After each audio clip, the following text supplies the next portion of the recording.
Hi everyone, it's Mr. Most Days Off from the Best Darn Diddly Review Show. I want to say thank you so much for tuning into our podcast and also let you know of 3 additional ways you can help out the show.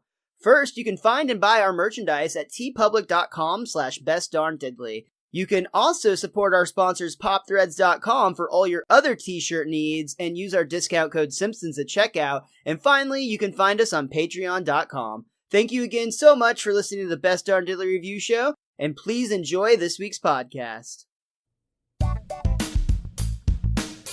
Hello again, everyone. Welcome back to the Best Darn Diddly Review Show. This is a weekly podcast for anyone who loves The Simpsons, or ever has loved The Simpsons, hosted by 2 dudes that grew up on The Simpsons. My name is Miles, better known as Mr. Most Days Off, and today we are getting in touch with our inner childs, or Bart's inner child. That sounds weirder. And it's not going to be just me getting weird here. Joining me, as always, your co-host with the most, Richie theWizKid. How you doing today, Rich? I just want to clarify that when you say touching an inner child, you don't mean it the way that it sounds. Can we just put that stipulation out there right at the get-go? I feel like that needs to be made abundantly clear. We'll be getting in touch with our own inner child, which is perfectly legal, I understand. If you say so. But this episode was a lot of fun, man. Again, I remember most of these episodes very, very well, like what happens through the whole thing, but this one was pretty fun to watch, and of course it's a Bart-centric episode, so that makes sense, but it had a little more pop to it than I remembered as well. But I know, as usual, we'll get into that. Let me go ahead and throw it back to you, the man, the myth, the guy with the PhD in pain. It is Miles. What you said totally rings a bell with me is in the same way that the front did in some ways. That I remembered this episode once I started watching it. I definitely remember the trampoline sequence, and I remembered the sequence with Bart, obviously. As I've stated many times, he was always my favorite as a kid, but it's one of those where I forgot those 2 plot lines were in the same episode, for one, and in some ways it's the way the episode is structured. It does that thing The Simpsons often does where the first third of the episode is completely unrelated in many ways to the bulk of the main story. I couldn't help thinking that the whole way through the first act, basically, like you said. I was like, this has nothing to do whatsoever. It's just like they wanted to throw this joke in there for a while.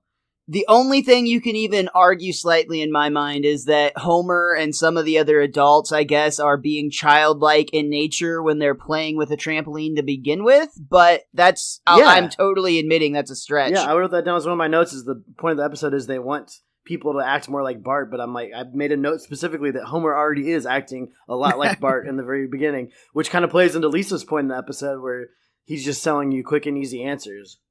But how? And how? So we've talked about touching inner childs and butts. Totally so far. But yeah, this one also, like the front, I have to say, surprised me. I expected to like it because it's a Bart-centric episode, but I forgot how much I like this episode. I love both the stories happening, and while they don't necessarily relate to each other, they don't get in each other's way either, and it works really well. It's a very well-constructed episode. Let me go ahead and talk just a little bit about the commentary on this one real fast. This DVD commentary included Matt Groening, Dave Merkin, Dan Castellaneta, and Yeardley Smith, which was actually really fun, a unique perspective. You don't often get the voice actors joining the crew, but in this episode they did, and it was really neat. Also, the writer of this episode, George Meyer, which you've heard us talk about quite a few times, and you've heard both Michael Price and Carolyn Omine talk about how great of a writer he is, and I have to say it holds true here as well. We also have David Silverman, and for the very first time, because this was his very first episode to direct, we had Bob Anderson on the commentary. Mostly I wanted to talk about George Meyer there, though, because I think we're going to see some things that are a theme running through some of his other episodes that we'll talk about as we get through this one. But let's go ahead and dive right into this episode. We are, as we've already stated, talking about Bart's Inner Child, which originally aired on November 11th, 1993. Just like the majority of the Season 5 episodes so far, this one had a very short credit sequence. There was none of the early part. It started with Homer pulling into the driveway. No chalk gag, just a couch gag. In this case, it was a very, very fat guy sitting on the couch. And I have to be honest, this fat guy looks super familiar, but I cannot place him. I know he comes up again on another episode, or maybe he just stands out from this bit, but did you recognize him? Is there an obvious one that he's going to be showing up in down the road? I have no idea what you're talking about. Didn't he have red hair?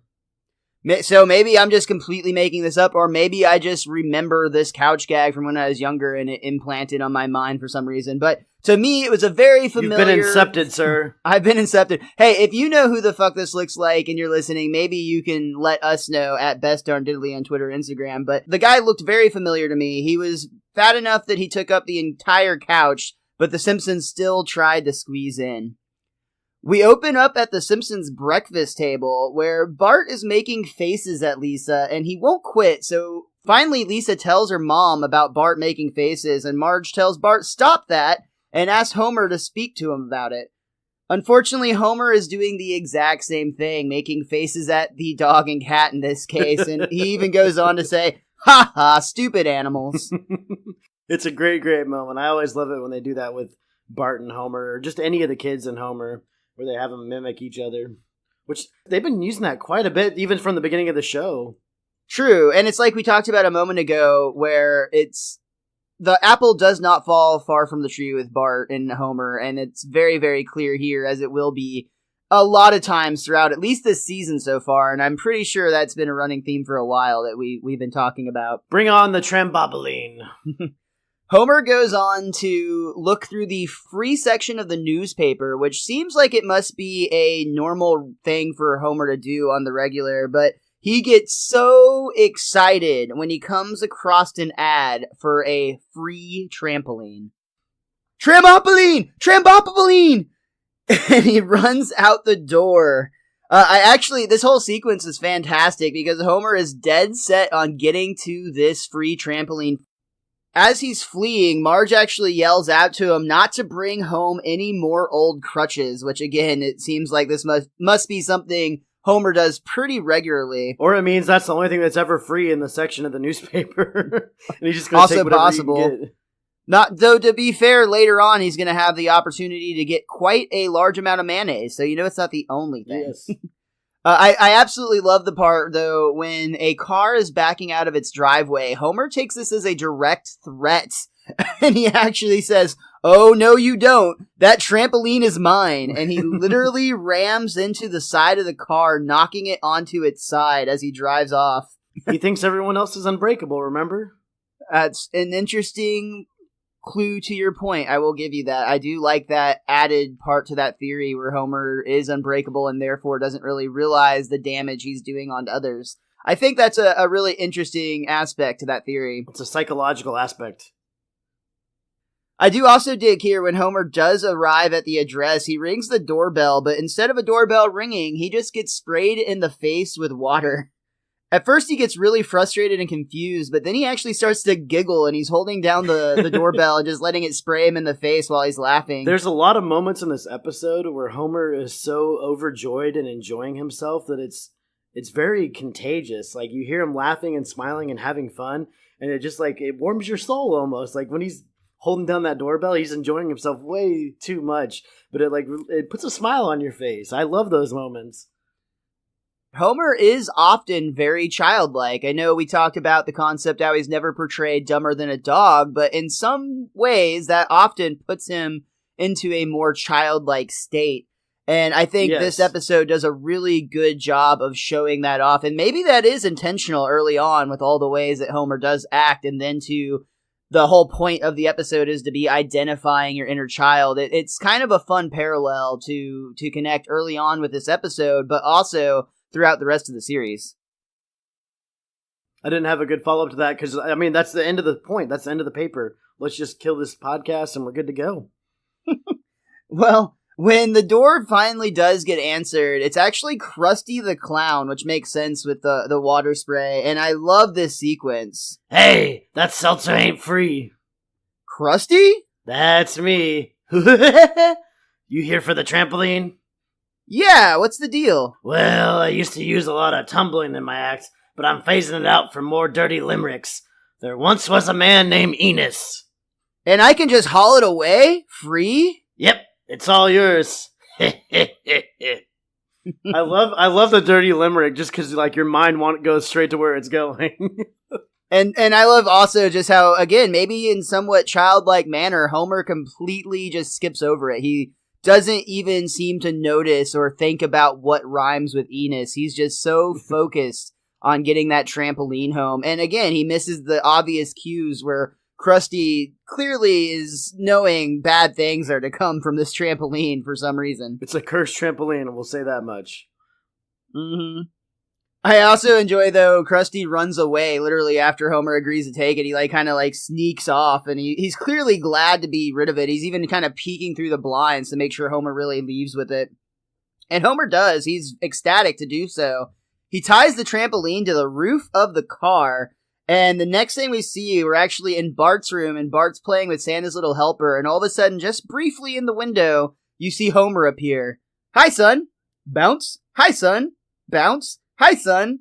And finally, Bart realizes what is happening and immediately rushes outside along with Lisa, and they are all stoked to have a trampoline. I even enjoy Lisa here says to Homer, Dad, this one gesture almost makes up for years of shaky fathering. Oh, but excuse me. She is absolutely right, though. I mean, what kid would not love this? And when you saw this episode as a kid, weren't you just like, Kid, I want a fucking trampoline right now. My wife has repeatedly told me I'm not allowed to have one because we can't afford the medical bills. But my nephews have one, and I wanted to play on it more. I wanted to play on it more than they did. They're getting tired of jumping. I'm like, man up, you'll be fine. The reason why your name is Mr. Most Days Off is because you usually take one step, fall, and hurt your ankle, and then you have to be on the couch for 2 weeks. I don't think I'm quite that bad. Me no walk so good. Sadly weak. And also, you seemed a little shocked and appalled that Homer tied something to the roof of his car. I mean, we've talked about the story before numerous times, so we did that with my car when we got the beer pong table. Except we neglected to tie it. We just held onto it. That was the difference. Yeah, so Homer did a better job than we did. So actually, Homer was smarter than we were. I don't want to know what that means. I'm pretty sure that means that we're just SMRT. We're as dumb as a dog? We're dumber. Or at least have been at times. That's for certain. So, again, the kids are all ecstatic. They're jumping on the trampoline, and I actually, Bart yells out, I'll never get tired of this! And Lisa announces that she's actually going to get married on the trampoline. And that's when Marge comes out, and Marge isn't exactly as excited as the other Simpsons seem to be. She has some concerns, we'll say. But Homer has a response that is fantastic. Marge, it's the perfect exercise. It will double the value of our house. And it was free! Free! I love the double the value of your house. It's gonna, yeah. Dude, a trampoline costs what? $100, maybe $200 tops, or if it's a really nice one, even let's say $500. That's not great. But again, Homer is fantastic in how exuberant he is when he gives those reasons. And all those stupid people that don't have trampolines. But Marge is still not convinced. Homer has to reassure her, and he tells her, don't worry, Marge, I've got some big plans. And we get this fantastic daydream sequence where Homer decides that he's going to open up Homerland, which includes such wonderful attractions like Trampoline World, Mucksville, USA, and Fort Adventure. And can you believe you get all of that for just $50? Well, I actually had a point I wanted to bring up about the last one. What's the mattress house called? Let's see. Let's go through them all real quick, and we'll end on that one. Trampoline World was literally just the trampoline with a sign next to it that said Trampoline World. Mucksville, USA was just Homer leaving the hose running, which created somewhat of a mud pit in the backyard for kids to play in. But it was deep enough where Nelson was submerged all the way. He was submerged all the way. Yeah, he was hiding, and he popped up clean as a whistle to throw mud balls, which is kind of funny. And finally, we see Milhouse climbing out of Fort Adventure, which is really just a pile of old mattresses. And I love, he comes out and he says, it smells funny in there. No, it doesn't. Wasn't it earlier in the episode when he was looking through all the free stuff where Marge was like, don't get any more soiled mattresses, and Homer had a collection of soiled mattresses? Did he? I thought it was old crutches. I thought there was Homer makes a comment about old soiled mattresses, and in his dream sequence, he put those mattresses to use. He is quite the entrepreneur here, and I have to give Homer credit that he almost immediately starts working to make that dream a reality. In the very next real sequence, not a daydream, but back in real life, we actually see a line of children excited to give Homer money to come jump on the trampoline. They're all waiting patiently as Otto is actually jumping. And this is where we start to get our first glimpse of the problem with the trampoline, because Otto comes down and lands on the side of it in a manner that looked like it would have clearly broken his back. So it's really funny when Bart goes to help him and he's like, yeah, can you just pop my shoulder back into place? Hey, I lost my turn. I like that he's more concerned about his turn than his injury. Have you noticed that every time the Simpsons get something new in their yard that the whole town lines up to go there? Yeah, I know that we're going to get there with that pool later on, too, which is really funny. But yes, it seems like it becomes like almost a landmark or an attraction, like a public works of some sort. After Otto gets hurt, we actually see a series of injuries occur. First up, it's Wendell, who catches his arm in between the springs. And then Ralph Wiggum bites his own tongue. My favorite is actually Rod and Todd, who are leaping into the air, trying to get closer to God. Each leap brings us closer to God. Catch me, Lord, catch me. Smack! And they run right into each other. And as they're lying on the ground, one says, "What have we done to make God angry?" You did it. And the best part there is there's actually like rays of sunshine coming down from the heavens, shining upon specifically these two.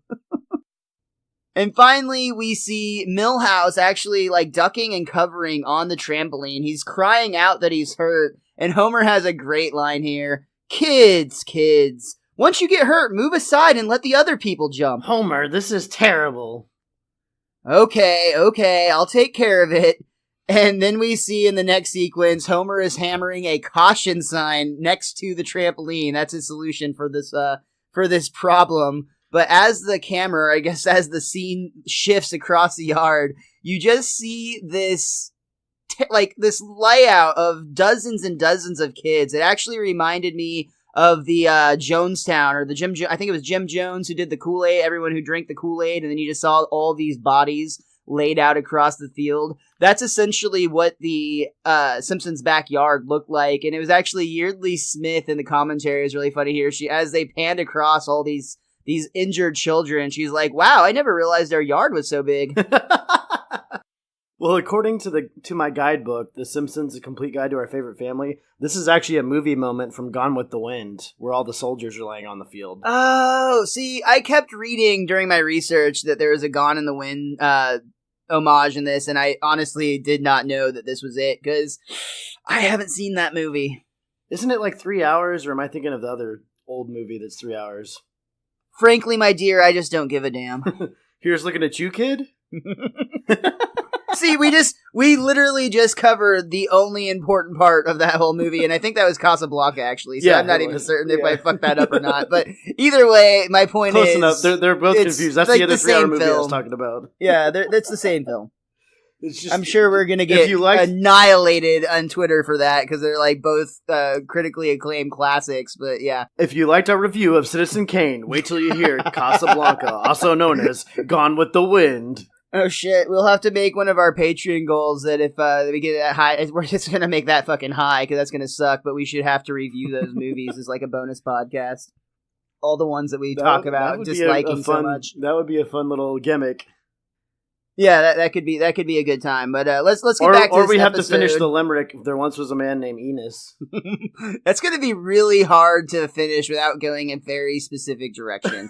But let's go ahead and get back to this episode right now. The slightly crooked direction. Exactly. Marge finally convinces Homer to get rid of the trampoline, but when he gets to Krusty's, Krusty actually points a shotgun at him and tells him he should just keep on going. So Homer does the next best thing, and he drives it out to a canyon where he throws the trampoline off of a cliff. And I have to say, this Springfield Gorge. I did too. This entire sequence, though, is this beautiful, I don't know if it's an homage or a tribute, but they do such a good job of imitating Warner Brothers' classic cartoon, Wile E. Coyote and Roadrunner. And Homer basically does a entire Wile E. Coyote, I guess, gimmick with a Simpsons twist, because as the trampoline falls into the gorge, it actually catches on a pointy rock that causes it to spring back up into the air. And as Homer is actually kind of goading just a little bit, that's the last I'll see of Mr. Trampoline. But then the trampoline lands on Homer, and of course it starts to hammer him down as if you're a nail, just like the old classic cartoon. Into the edge of the cliff. Right, the overhang, too. Again, just like the type of overhang. In fact, Homer even says, if this were a cartoon, this cliff would fall off right now. But that's where we get the Simpsons twist, because instead of it happening immediately, we actually see several hours of time pass, because it goes from night to day. It goes from day to night. It goes from day to night, and then finally, the cliff breaks off and falls. Yeah, Homer screaming all the way down, very similar to when he tried to jump the gorge the first time. What I don't like about the scene before this is Marge on this instance, because the clear answer and solution here is to just not let all the other neighborhood kids come over. This is Bart and Lisa and Homer's trampoline, and they did not get injured at all, so clearly they are the most responsible children on the trampoline. So just don't let other people come in there. Build a fence. They have a fence, I'm pretty sure. With all those kids back there, I didn't see one in this episode, but it'll be there in future episodes. It's kind of unrealistic, though, honestly. If you're the person in the neighborhood that has a trampoline, kids are going to be coming over to play on your trampoline. People are going to make friends with you so that they can come and jump on your trampoline. It's a thing. That's just how life works. Sign a waiver. Yeah, that's what the world's probably gonna get to. You're not probably good. You have to sign on the iPad before you're allowed in the yard. But for now, Homer has successfully gotten rid of the trampoline, but for some reason he decides to drag it back out of the gorge and back to the Simpsons' home, because when we get back to the show, Homer is in the backyard staring at the trampoline, and once again, he has a great little line here, because he pulls out a power saw, and this time as he revs it up, he says, "Checkmate, Mr. Trampoline." And then we see Homer scream and charge at the trampoline as we pan towards the kitchen where the saw is actually plugged in. The next thing you know, the extension cord goes taut and it actually yanks the whole outlet out of the wall, including some of the wall itself, goes flying across the kitchen. And when we go out and see the trampoline, it is completely wound up with the saw, wrapped around with a power cord, and you can even see the bit of kitchen wall hanging off the side. Homer is about to lose his mind. He actually says at this point, okay, you may have won this round, but I'll be happy knowing that you're going to sit out here and rust! And he goes absolutely maniacal here. He's right, though. You just have to give it about 50 years. Yeah, over time, he's going to win this one, absolutely. If he survives that long. Homer's basically given up and gone mad, as I mentioned, but Bart cuts him off and says he knows a surefire way to get rid of the trampoline. All you have to do is put a bike lock on it and then turn your back for about 3 seconds. And I love this bit because they do turn back around after 3 seconds, and you can see Jailbird or Snake, depending on what side of that debate you're on, and you actually see him struggling with the bike lock. So Bart's like, we better make that 5 seconds. All right, I got me a bed. So the trampoline's gone, and the next night we see Homer and Marge in bed, and there's actually, we hear, I think it's Nelson, and I don't know who the other kid was, but they're trying to sneak into the yard to jump on the trampoline. I think it was Jimbo and Kearney. That would make sense. That would make sense. The bullies, they're up to no good. They actually say as they're sneaking into the yard, better be quiet, we don't want to wake up old man Simpson. But when they discover there's no trampoline, they decide they're just going to jump on the car instead, which is insanely noisy. Okay, so the trampoline was a bad idea. But you know what? At least I'm out there trying new things. If it were up to you, all we would do is work and go to church. That's not true. Name one thing you've done in the last month that was fun. I can name 10 things. I made sloppy joes. Psh, that's not fun. Homer's right in this instance, isn't he? You could make the argument that Marge is a little bit tightly wound, but at the same time, you do have to attribute that to the fact, and I think that's going to be the overall larger lesson we're going to learn.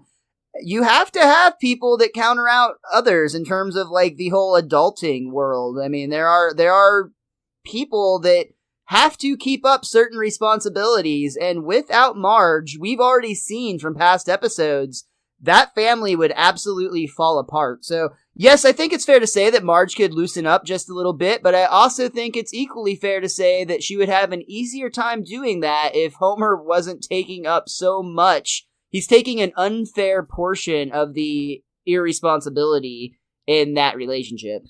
I was actually trying to set you up for the obvious answer, which is, of course, Marge can be fun. Look at 1 week ago when she was literally part of a car heist driving off a cliff. Fair enough. I missed the obvious one. I went to deeper waters, sir. You failed. The next morning, however, Marge is upset and she calls the kids down in the living room. Kids, tell me the truth. Am I no fun? Do I just nag all the time? And the kids are clearly very uncomfortable with the fact that they're about to have to answer this question. It's the proverbial, do I look fat in this dress type of question, where there's absolutely no right answer, especially in this case where the kids want to tell the truth. But they do actually recall quite a few moments or times where Marge was either nagging, complaining, or just generally being no fun, and a lot of her groans were on this little sequence. And this is actually a fun fact from the commentary. I believe it was Dave Merkin pointed out that the majority of these shots were actually from deleted scenes in other episodes. So they already had the footage on hand, and they were really quickly able to put together a montage with them. That's cool that it wasn't actual footage that you saw, because most people would think it's just reused footage from old episodes, and technically I think some of them were, but there's several of them were from parts that we had not seen unless you've watched the deleted scenes. So yeah, it's really neat that way. It reminds me of when I think it was Paranormal Activity 3 came out, and I love this. A lot of people bitched about this on the internet, but if you remember on that one, they used footage that wasn't actually in the movie as the trailer sequences, so that when you went to the movie, you were surprised. And a lot of people are like, oh, this is bullshit. That really awesome scene they showed on the trailer 3,000 times before I saw it wasn't even in the film. I was surprised and jumped at this other thing, but that's not important. And that drove me crazy, because I wish more movies would do that. I hate previews and how much they give away in today's age. Well, a lot of horror movies have started doing that, I've noticed, too, in recent years. And one that I always hated for doing that was that movie Quarantine, the handheld camera movie, because the trailer literally shows you the last scene of the movie, but you don't realize it till you watch it, where the chick gets grabbed down through the hallway backwards. That was in the trailer, and that's literally the last part of the movie. Yeah, that was like the big final jump, like the last thing you see before the movie goes to credits. Yeah, so it like completely ruined it, because I'm the kind of person that I see a lot of previews, so I remember what I see in the previews, so the whole time I'm like, I haven't seen this part yet, so there's clearly more story. Oh, wait, nope, there it is, that's the end. Totally. So when the kids do in fact tell Marge that there are times that she's a bit of a nagger, Marge is clearly angry, and Lisa actually asks if she's mad. No, I'm fine. I'm going to my sister's now. And we see her race out of the living room, where we hear the car door slam, the tires peel out, and best of all, we hear Ned with a, "Ooh, careful there, Marge, you almost nicked me." At Patty and Selma's, they have Marge on the couch, and they check her blood pressure, and for some reason take a urine sample. That made no sense, but it was still funny. And they determine that Marge is on the verge of a nervous breakdown, which, to be fair, she does have a history of those. We've seen that in prior episodes. They tell her that she needs Brad Goodman, and luckily for her, his infomercial plays around the clock on Channel 77. And this is actually where we get our first glimpse of what I would consider the A-plot of this episode, and we meet Brad Goodman, who is a motivational speaker, self-help type of guy. And he's actually played by Al Brooks in this episode. And we do know Al Brooks from previous episodes, such as playing Jacques with a ja, not a ja, I've been told, all the way back in season 1, and he will go on and play many other voices on this show as well. In fact, he was even ranked or voted in one of the various magazines that do all these polls, but at one point he was actually voted the number 1 best guest voice actor of all time on The Simpsons. Wow, that's some ballsy statements right there. Yeah, that's up there, right? But I don't necessarily think he's, I don't think it's outlandish, is what I'm trying to say. He's really good. He's definitely in the running. And he's apparently, again, this is according to the commentary, but he's apparently one of the few actors who actually, to some degree, bring their own material. Like, he still follows the script, but he's able to ad-lib a lot. And the problem is he'll deliver 4 or 5 great lines, but they're all completely different from each other, and they're all equally usable. So they actually said that when we edit the episodes for that he's a part of, it's somewhat of a nightmare in a really good way, because you have so many great options, and you just have to pick between what the best direction to go is, and it can be a number of different ways he played the line, and he's just really, really brilliant as a voice actor. And he does a great job here. We see Brad Goodman for the first time on TV, and it's in one of those terrible infomercial type things, and we actually hear him say, "There you have it. Unrehearsed testimonies from important celebrities. She's one of my favorites. I loved her in that thing I saw her in. My course can help you with every personality disorder in the Feel Bad Rainbow. Let's look at that rainbow. What's in there? Depression? Insomnia? Motor mouth, darting eyes, indecisiveness or decisiveness, bossiness, uncontrollable falling down, geriatric profanity disorder, or GPD, and chronic nagging.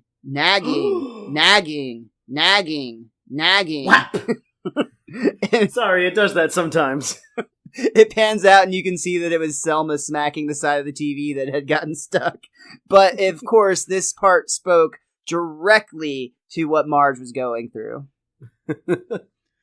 I wanted to bring up, too, while we were talking about Albert Brooks, I'm sure everybody knows who he is, but if you need more of a reminder, just think of Russ Cargill in the movie. He was the bad guy in the movie. And think of all the lines that sounded ad-libbed in that, so... Yeah, he's fantastic. It seems that this Brad Goodman fella has really connected with Marge, because she actually brought one of his tapes home, and she claims it could change their lives. She gets Homer to watch it with them, and they turn it on, and we see Adjusting Your Self-O-Stat with Troy McClure. Oh, hi, I'm Troy McClure. You might remember me from such self-help videos as Smoke Yourself Thin and Get Confident, Stupid. Well, now I'm here to tell you about the only real path to mental health. That's right, it's the Brad Goodman something or other. Homer asks Marge, "Can I go outside and play?" But she clearly is into this, and she actually shushes him, and it's clear she wants him to watch this too.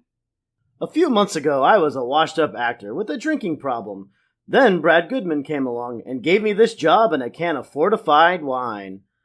Ah, sweet liquor eases the pain.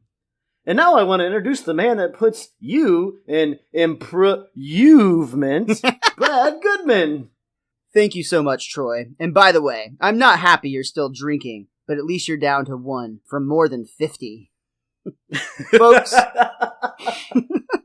Folks, I'm often asked about my qualifications. Well, I don't have a lot of credentials or training, but I will tell you one thing. I have a PhD in pain. Now, let me show you how you can change your life. Troy, this circle is you. Oh my god, it's like you've known me all my life. Doctor, you've solved all my problems. Literally, all Brad Goodman did was just draw a circle on the board, and that's how Troy responds. And right after saying all of his problems have been solved, we see Troy McClure chug his drink, and then he actually starts wiping his finger on the inside of the glass and sucking on his fingertips to get every last drop. Totally saved. And here's where I'll go ahead and talk a little bit about a guy by the name of John Bradshaw. The character of Brad Goodman is actually very, very heavily based on the real-life motivational speaker, John Bradshaw. John Bradshaw is actually from Houston, and he was born all the way back in 1933 and just died last year in May of 2016. Oh, wow. But in the 80s and 90s, he was a very well-known and actually fairly well-received motivational speaker and self-help guru. He came up with the concept of the wounded inner child, which many of us who were children or at all alive in that time frame of the 80s and 90s probably remember seeing that on books or hearing people talk about that on TV. And it was all about getting in touch with your inner child. And the concept was that we all carry scars from our poor relationships that we carry with our parents. And his theories, even those of us that have good relationships with our parents still have awkward confrontations and just a generational gap that cannot be fully connected. So these wounds that we carry from childhood actually affect our modern day relationships. So there was a lot of that spreading around in the 90s, and that's why this episode was created. Is it's a very heavy parody of the whole concept behind these self-help guys. And again, I don't know enough about this guy to make a call on it personally, but more often than not, these things seem to be the way that things like psychics or tarot card readers, people that claim they can offer you some sort of help, when in reality, they're just selling you some pretty, what was it that Lisa says? Some convenient, easy answers? That sounds correct to me. Yeah, so again, I'm not calling this guy out personally, but a lot of times that is the way they go. However, the ideas here are at least interesting, and I think that George Meyer took that concept and made one hell of a script about this whole thing. And I'm going to say here, too, that while I was watching this episode, I did catch that it was written by George Meyer when I first watched it again for just my first watch through for this podcast. And immediately I drew connections to my favorite episode from season 4, Homer the Heretic. And in a lot of ways, I think there are some parallels to this episode with that episode, in the sense that it's kind of about bucking the structure and going away from the social norm, and the somewhat chaotic results that come from doing that. But there are obviously a lot of differences, and I think it's funny because as I was doing research, after I had that thought independently, I came across an article that was written years ago by the AV Club, where they actually make some similar comparisons. So I thought that it was kind of interesting that there seems to be that theme running with the George Meyer episodes. My thing about this is I actually, typically when you have the guest stars on, like, you can enjoy them a little bit, but even his little infomercials you enjoy, especially the ones with Phil Hartman where they just go back and forth, and they do a clever way of showing you that this guy could be a hack, but you still like him for some reason. He's very charming, and it's odd at times. You're absolutely right. But for now, this video, I mean, as corny and just stupid as this video seemed, it somehow seemed to have a big influence on Marge. She actually says, "Homer, that video really opened my eyes. I can see that I am just a passive-aggressive coal culprit by nagging you when you do foolish things. And I just enable your life script." That sends me into a shame spiral. Exactly! So from now on, I'm going to quit nagging and have more fun. I love, when Homer says that, though, he, like, the funny thing about it, as distanced as Homer seemed from this whole concept, he actually picked up on it. Like, he clearly learned or paid attention, at least understood what the video is saying, because he immediately knew that was the result that they claimed to have. And I love that whole sequence. And I actually really like that we immediately get to see Marge put to the test, because the very it doesn't take long, does it? Not at all. The very next day, we actually see Homer reading in the living room, which I thought was interesting. He's reading a book called Owning Your Okayness, and Marge calls out, "Homer, did you eat my entire pan of brownies?" Uh-oh, you're in for it now, Dad. Bart and Lisa are actually somewhat, like, they're both concerned for Homer, but also excited because they get to see a fight, basically. However, instead of getting mad, we see Marge respond by having a very unusual but still civil conversation. Marge, I'm feeling a lot of shame right now. I'm hearing that you're feeling a lot of shame.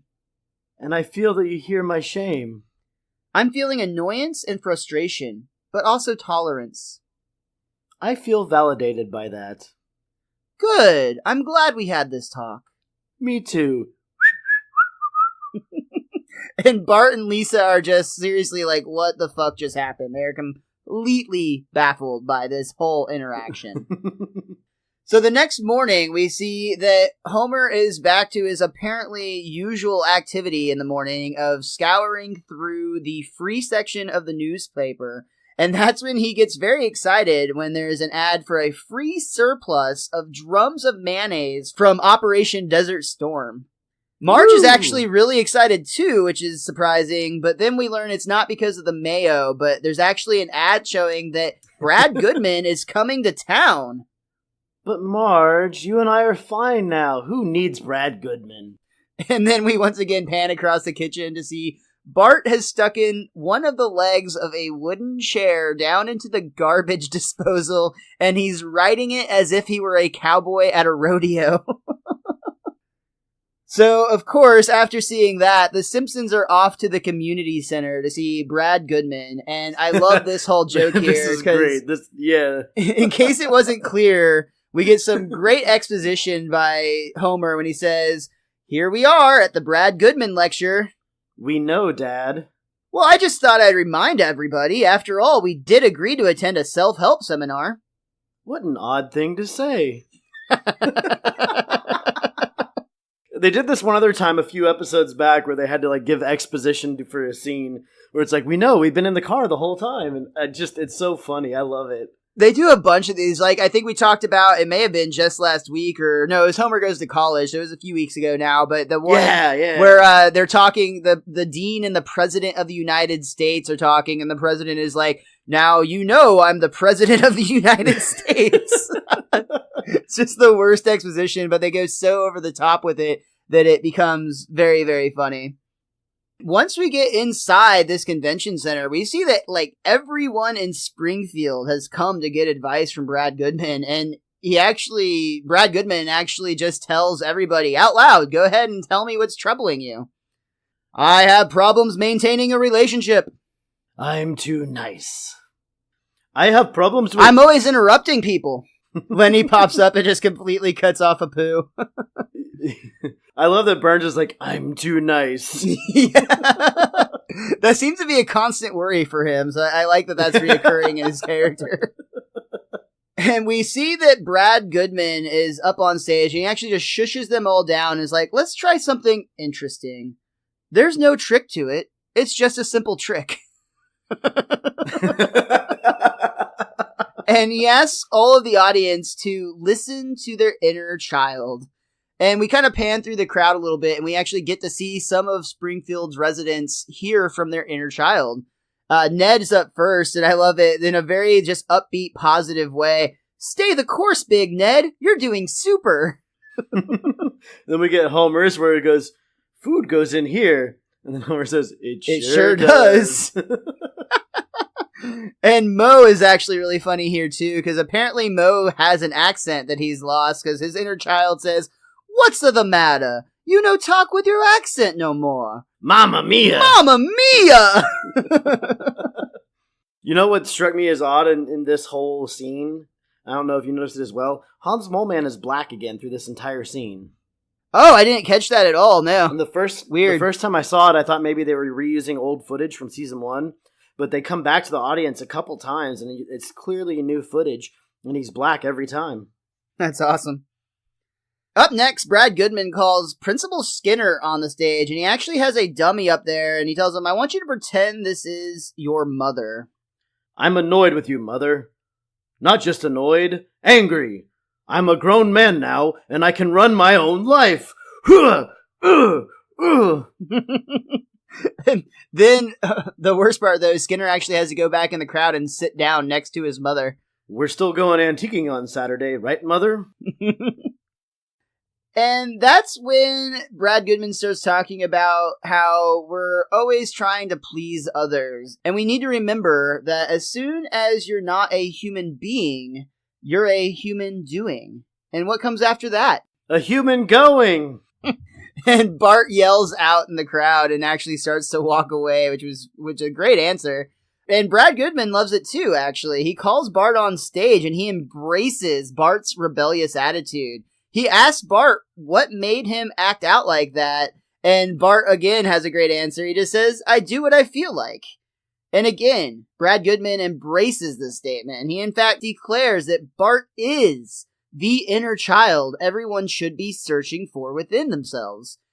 And Lisa's just like, what? That look on Lisa's face is priceless. That's such a good cell of animation. It's very short, but her face tells such a story with how frustrated she is because again, she's the only one that sees through all this bullshit, and that's going to become very clear here in a moment. I laughed out loud when I saw her face. Like, when it cut to her face, I thought it was a great, like, split-second Lisa moment. I wasn't laughing at her because of Bart. Oh, it's fantastic for her. I was laughing at her because you could feel what she was feeling. Right. And again, it points out just how smart she is because she's seeing a bigger picture that everybody else isn't yet. But for now, Bart's still up on stage and he's hamming it up. Brad Goodman, for some reason, asks him if he's ever read any of his books. Psh, Earth to boring guy. And the whole town's laughing with Bart, too. Yeah, that's the thing. And again, Brad Goodman, to be fair, I mean, a lot of times these personality types or these, this style of person is going to be good at rolling with the punches, but he's embracing this in a really smart way to overall get his bigger goal. He's steering into the skid. He is steering into the skid. And he actually starts to call Marge and Homer up onto the stage. He points out how amazing it is that Bart came from a man with an obvious eating disorder, as Homer is actually eating, I think, 2 candied apples at the same time, still on stage, even when he gets called up. And he actually points out to Marge as well, a woman who wears a bizarre hairstyle. I'm sure it's worn only for shock value. It's kind of refreshing to have a character point out how ridiculous Marge's hair is, to be honest. Well, we know she does use a dye, so... True. Next, Brad Goodman actually asks Bart what his name is, and Bart replies, Rudiger. We should all try to be a little more like little Rudiger here. Marge tells him his name is Bart. It doesn't matter what his name is. It doesn't matter what your name is!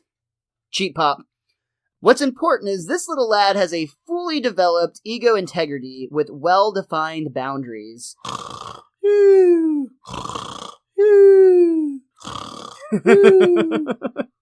Goodman tells everyone that after tonight, they're all going to start living, and everyone gets excited and starts cheering. Brad starts to incite a cheer of, be like the boy, be like boy, and then we get everybody to start chanting, be like boy, be like boy. Goodman then yells out, now just the ladies, be like boy, be like boy.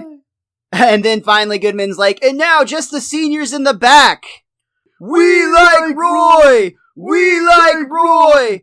Everyone is going absolutely nuts. You can see all of Goodman's books, tapes, everything is flying off the shelves. And the only person who seems to see just how crazy this is Lisa. And she actually says, this is madness. He's just peddling easy answers.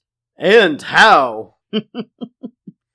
And that brings us to the end of our second act, and that seems like a great time to take a quick break and hear from our Podern family.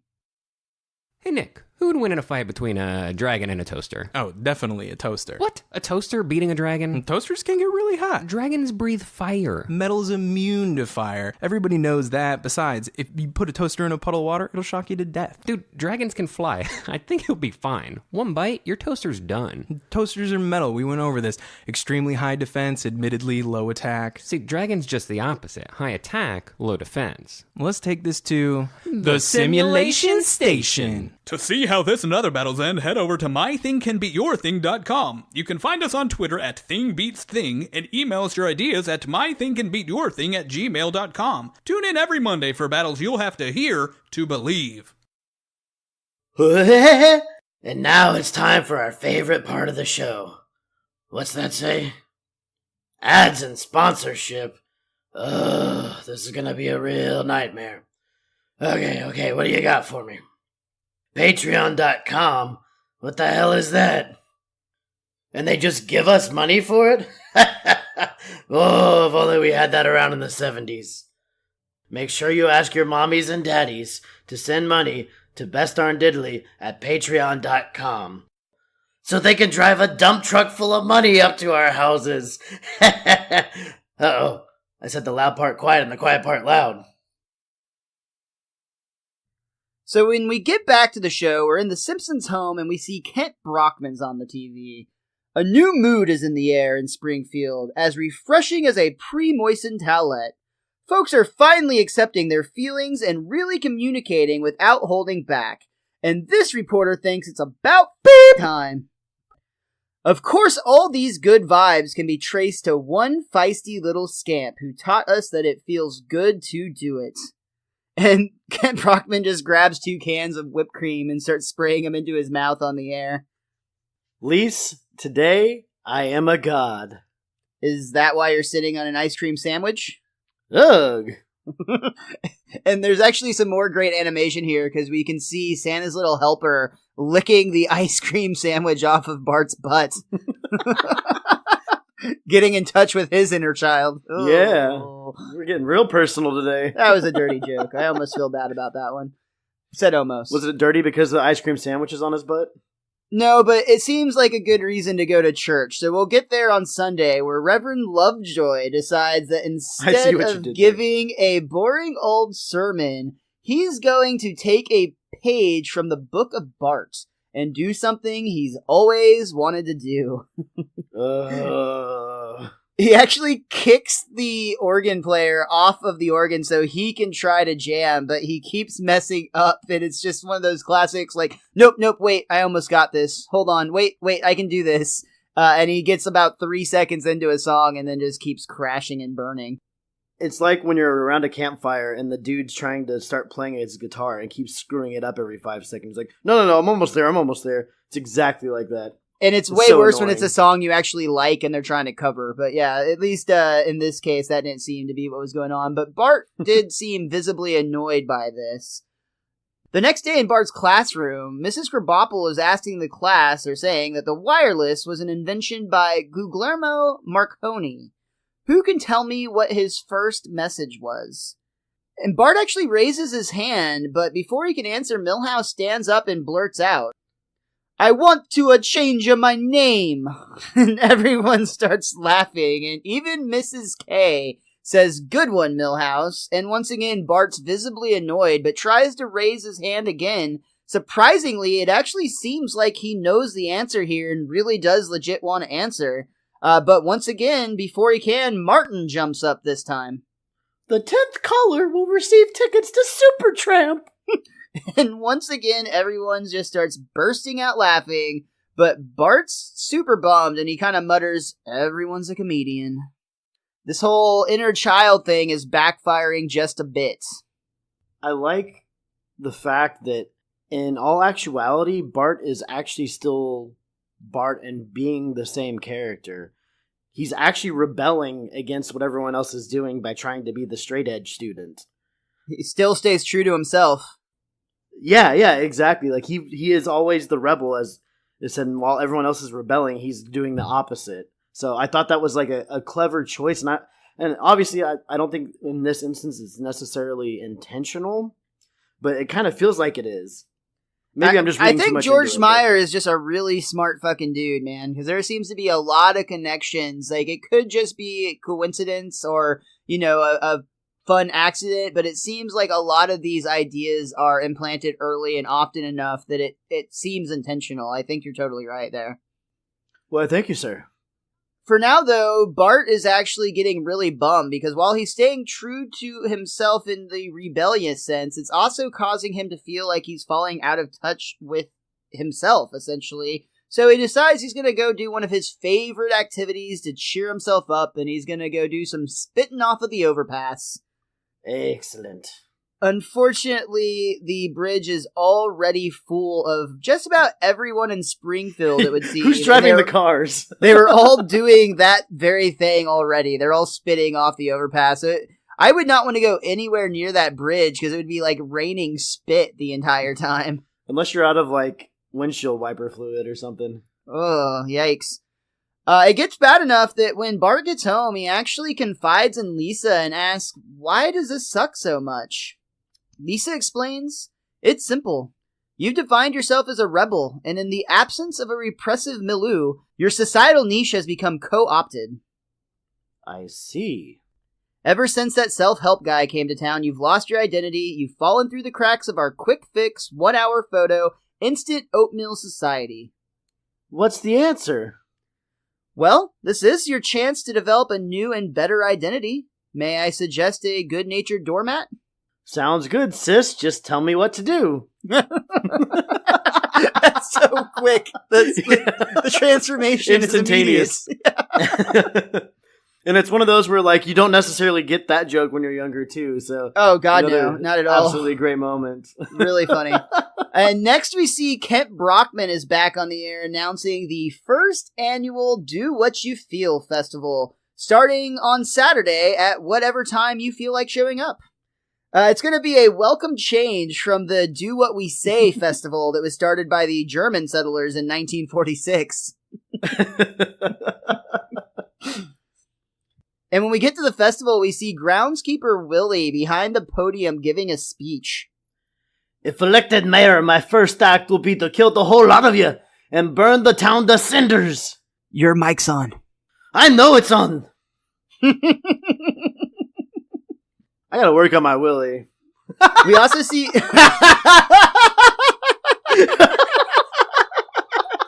Can you wait till we get done recording first? I don't know. I'm giving it all she's got. Wow.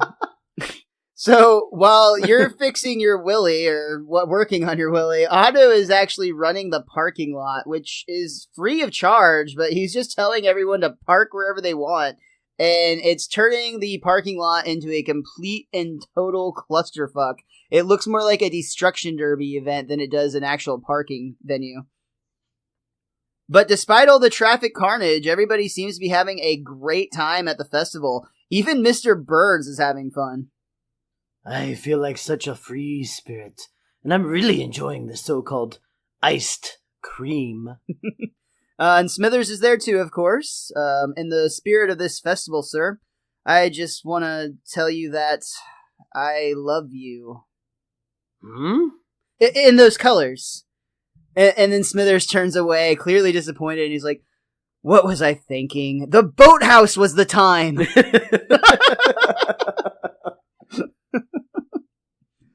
We also see Patty and Selma. In fact, we see a lot of Patty and Selma because they are riding on a horse naked through town. Bareback. So, Selma announces, double your pleasure, Springfield. Oh, I'm sweating. Let's ride through a car wash. Everyone in town is absolutely disgusted by this, except for the sea captain, who actually gets his camera out and takes a picture. Arr, this picture will serve me well on those lonely nights at sea. That's when the Simpsons arrive, and we see Homer as he's walking in, again, his Homer the Heretic bathrobe and bear claw house shoes. So another George Myers tie-in, and this time he announces that he gets there, this is great. I can finally look how I want and not get hassled by the man. Which he never wears a freaking full-length shirt to work anyways. Right? A Pooh and a child ride by on a skateboard saying, Cowabunga! Which once again annoys Bart. Skateboards, you copycat wannabes. But that's not as bad as Skinner, who's actually up in the tree shooting at Bart with a slingshot. Eat my shorts, young man. Again, just a really fun comparison with Skinner and, Skinner's inner child, I guess, in this case.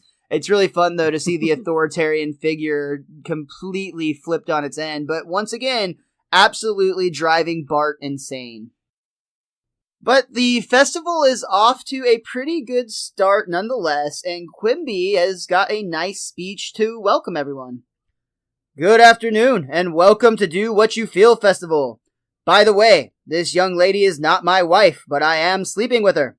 I'm telling you this because I am comfortable with my womanizing. Yay! And now to usher in a new era of feeling good, here is the godfather of soul, James Brown. I feel good. No, no, no, no, no, no, no. I knew that I would. No, no, no, no, no, no, no. And this is actually a guest performance from James Brown, who lays down a soulful track of I Got You, one of his most famous songs that he performs, and he does a great, great job. Very high energy and really fun in this, and it's always really neat when, especially they get these musical guests to kind of just do a little bit of themselves in the Simpsons universe. Yeah. Really, really cool. Really funny, though, however, when you see he's got a marching band, essentially. I guess in this case they're a sitting band, but it looks like a marching band that's sitting in a grandstand. And as James Brown is performing, the grandstand actually collapses. And James Brown is great here. Hey, hold on a minute. This grandstand wasn't double bolted. And that's when everyone starts turning on each other, because it turns out the guy who built the grandstand just didn't feel like double bolting it as the plans called for. I hear you, man. And this led to a divide amongst the townspeople. Some were being blameful, like Marge, saying that she felt that he should have completed his job. But then we get a great line from Willie in this guy's defense. Next thing you know, you'll be laying a guilt trip on me for not oiling the Ferris wheel. And as if on cue, that's when the Ferris wheel starts sparking and disconnects from its base. It goes rolling through town, full of, I'm assuming, mostly children, because it's a carnival, but nonetheless, full of townspeople. And this is also another bit of just, like, flexible logic, I guess we'll call it, because the Ferris wheel bursts through the front gate of the zoo, and somehow that causes all of the animals to be released. They all come running out of the gates. Yeah, just going through the front gate. Like, all the animals are just chilling inside. They don't actually have any, like, containment or separation from each other. It's just the one gate goes down and they're free to go. And we also learned that apparently Willie is a carny in his spare time. That guy really does do everything. But the town is starting to fall apart as more and more people blame each other, and it's getting thrown in people's faces. The Reverend actually thinks that they angered God by making a false idol out of Brad Goodman. Which, to be fair, not that I believe in that sort of thing, but if I did, they did literally build a gold statue a gold statue of Brad Goodman. The never-ending pocketbooks of the town of Springfield. Yeah, exactly. And there's actually women hanging off the side of it throwing flower petals. So I guess you could make the argument that they did kind of idolize the guy. But it's okay. It's that exact thing. Apu is there to point out that the Reverend shouldn't blame themselves, and neither should the town. They shouldn't blame themselves. After all, it's clearly that little boy's fault. And the entire town and traditional Springfield mob mentality comes chasing after Bart. Eep! That's one of my favorite Bart words. It's such a random little line, but the way that Nancy delivers that eep is so funny. Just really, really hilarious as he starts to run away. It's up there with meh for me. Yeah, and the one-syllable brilliant words, definitely. And the resolution here is really great as well, because as Bart's running away, Homer is actually hiding in one of the parade floats, and he grabs Bart and pulls him inside. He does the right thing. He's a good father. He's doing the right thing. You're totally right, but he may have pushed the speeds a little too much, because as that float starts to rocket down Main Street at a whopping 5 miles per hour, the papier-mâché starts to tear away from the frame, and pretty quickly, Homer and Bart are exposed on their getaway vehicle. So long, suckers! Damn, they're very slowly getting away. They're headed for the old mill. No, we aren't. Oh, well, let's go to the old mill anyway and get some cider. And the Which mob very is quick very resets. easily detoured. Yeah, they're like, okay, Very cool, quick cider. resets. And they run after that instead. And that's when we find ourselves in a familiar setting when we get to these Simpsons universe resets. We're in the Simpsons living room and the entire family is sitting on the couch. This time they're discussing all the things that they learned, and Homer actually says, if only Bart had been a better role model for everyone. That's not fair. The lesson here is that self-improvement is better left to the people who live in big cities. No, self-improvement can be achieved, but not with a quick fix, with a long, arduous journey of personal and spiritual discovery. That's what I've been saying. We're all fine just the way we are. Ooh, it's that new show about the cop who solves crimes in his spare time. Oh yeah, crank it, Homer. You're busting up that crack house pretty bad, McGonagall. Did you really have to break so much furniture? You tell me, Chief, you had a pretty good view from behind your desk. Ah, McGonagall, eases the pain. You're off the case, McGonagall! You're off the case, Chief! What does that mean exactly? It means he gets results, you stupid chief! Dad, sit down. Oh, sorry. And that brings us to the credits. And that points back to what I was saying earlier in our podcast here, where when you see the excitement and the joy that Homer gets out of simple things like watching TV and how into it he gets, it's a really, like, I don't want to say cute, but it makes you smile a lot. Like, you get that sly little smile where you just feel really, really happy for Homer that he gets so into this. He has a clear passion for television, like two other guys I might know of. Who could they be? But yeah, it's really fun how much Homer gets into it. And it's also just so silly because if we're being honest, so many of us end our day by sitting down in front of the TV mindlessly, just kind of vegging out. And that's literally how they reset this episode, is they just have the Simpsons family tune into this ridiculous show of a cop that solves crimes in his spare time. But that does bring us all the way to the end of Bart's Inner Child. Richie, was there anything else that you or that book of yours wanted to point out before we move on? Well, my book, The Simpsons, A Complete Guide to Our Favorite Family, did want to point out that in Homer's little dream sequence of Homerland, it actually has Nelson throwing the mud at somebody. So clearly there's an association in Homer's brain about Nelson being the bully. So it's kind of weird that he's actually being himself in there. And in the for free section of the Springfield Shopper, one of the listings is a Fat Boy Bomb Free, which is it says call Herman as well. So Herman's trying to sell a nuclear device like he did in Homer's Barbershop Quartet and Homer the Vigilante, which we haven't gotten to yet. Good old Herman. No, we haven't, but if things go well, we will be having a special guest join us for that episode, Homer the Vigilante. So we'll have further announcements on that later. That's all I'm going to say for right now. Is it going to be the WizKid? I can't get rid of you. You're like that bump in my crotch that just won't go away. That itch you just can't scratch.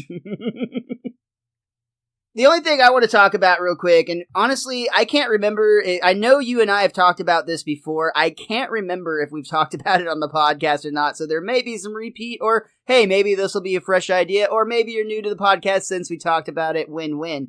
But a lot of times when we get these Simpsons talking on the couch about the kind of I learned something today concept, I get a real big Simpsons did it vibe for South Park in the way that a lot of times they do resolution on that show with Stan saying just that. I learned something today, and then declaring essentially what the moral compass or what the point of the episode was more often than not, or at least trying to from a child's perspective.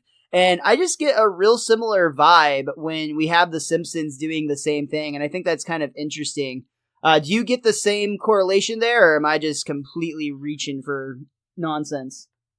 I think there's definitely a correlation between it, but South Park actually goes into like full-blown Lisa mode where they explain exactly what it is, whereas The Simpsons, they kind of poke around the point a little bit, but never quite get it fully. Even when Lisa tries to point it out, somebody like Homer brings it back where he says, that's what I'm saying, we're fine just the way we are. And somebody always derails it, if I can borrow that terminology. Shout out to the derailers. The only other thing, I'll end on a fun fact, since we really didn't have a whole lot of those in this one, but one from the director's commentary is that Matt Groening actually openly stated that he absolutely hates the little sailboat painting on the wall. He didn't ever really find anything that they presented to him that he liked, so they just kind of went with that, and he gets the whole concept as it's supposed to be very generic art that you could buy at like a Kmart. But, and at this point, it's actually iconic for different reasons. At the time, that's what it was supposed to be. But I just thought it was interesting. Matt Groening, not a fan of the sailboat. And that will do it for this week's Best Darn Diddly. So, Richie, go ahead and tell them where they can find you online. In a van down by the river. Oh, online, you said. Okay. I was going to say, that's your off-the-grid location. As always, you can follow me on Twitter. I'm at theWiz_kid23. Also, while you're on Twitter, go ahead and give our show a follow as well. That's at Best Darn Diddly. That's DIDDLY. And that will, of course, work on Instagram as well. As for me, I am at Mr. Most Days Off. That works just about everywhere. Please do me a favor and follow me there on Mr. Most Days Off on YouTube specifically. I'm launching a new little, companion show for Best Darn Diddly called Behind the Diddly that I'll be Miles' inner child. Oh. Exactly. I'll be doing a little behind the scenes, just like 5 minutes or so, talking about what's going on with the production of Best Darn Diddly that week, since we do tape them, or record them, I should say, so far in advance. Other than that, just want to say thank you so much, as always, for tuning in to the Best Darn Diddly Review Show. We really appreciate you listening. The WizKid and I look forward to being back with you again next week, when we are going to be reviewing Boy Scouts in the Hood. That's right. It's the Best Darn Diddly something or other. Until next time, be cromulent to each other.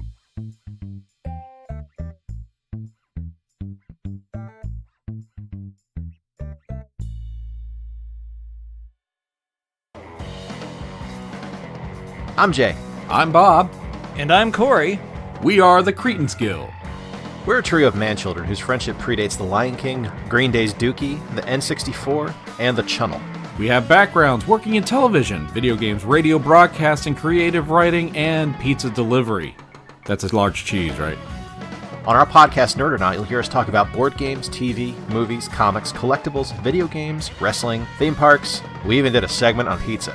So check and listen to us on Podbean, iTunes, Google Play, and YouTube.